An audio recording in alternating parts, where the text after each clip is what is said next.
Y lo que veníamos reflexionando sobre San Francisco, del sueño que él tuvo,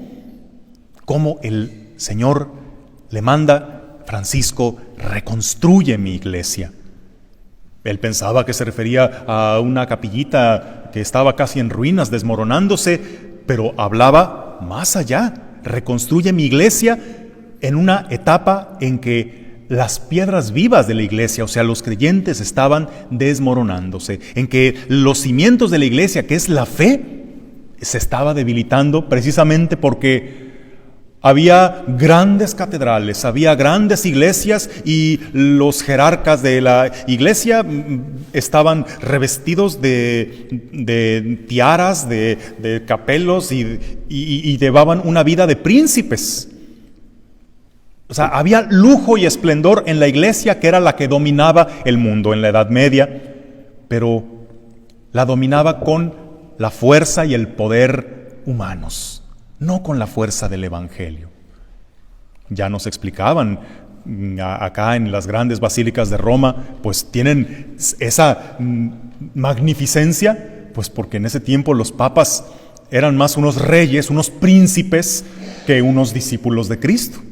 Sabemos, el papado pues se buscaba para tener influencia, poder. Lo llegaban a tener las familias ricas de estos territorios, precisamente para expandir su influencia.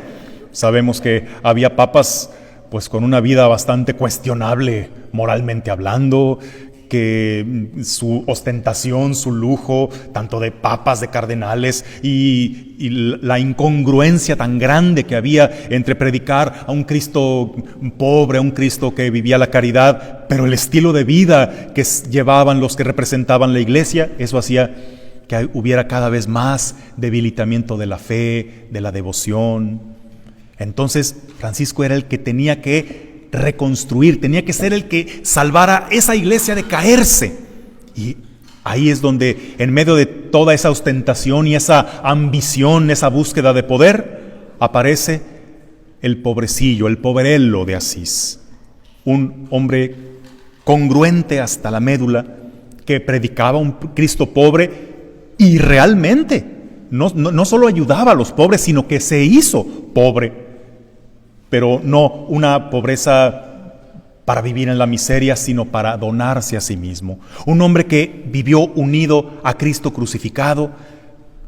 tan radicalmente que compartió las heridas, las estigmas de Cristo, pero mostrándonos que el camino de la cruz no es el camino de un sufrimiento estéril, sino es el camino del amor, de la donación. Y gracias a San Francisco y a los que siguieron su camino, la iglesia se fue reconstruyendo. ¿Por qué? Porque la gente volvía a creer que sí había quien viviera el Evangelio, que sí había quien viviera la santidad.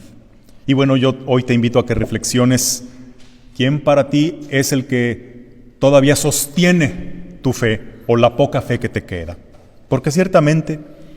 nosotros veremos por todas partes cada mal testimonio, empezando por nosotros los curitas, que algunos pues explicarán muy bien, pero su vida deja demasiado que desear, su forma de tratarte, su forma de administrar. La gente piadosa, empezando quizá por nuestra propia familia, y la gente más persinada y más con más funciones en el templo, son los que más nos escandalizan, son los que más nos afectan. Y eso, y saber tantas cosas, tantos escándalos, llegan a debilitar de tal manera nuestra fe, que si no fuera por, aunque sea una persona que conocemos, que es congruente, que vive de veras la misericordia, que de veras irradia esa paz que comunica a la hora de escucharte, de darte un abrazo, de tenderte la mano, si no fuera por esas personas, ¿desde cuándo hubiéramos perdido la fe? Pues tenemos compartida esta tarea encomendada a San Francisco. Reconstruye la iglesia, sé para alguien ese por el que todavía vale la pena creer,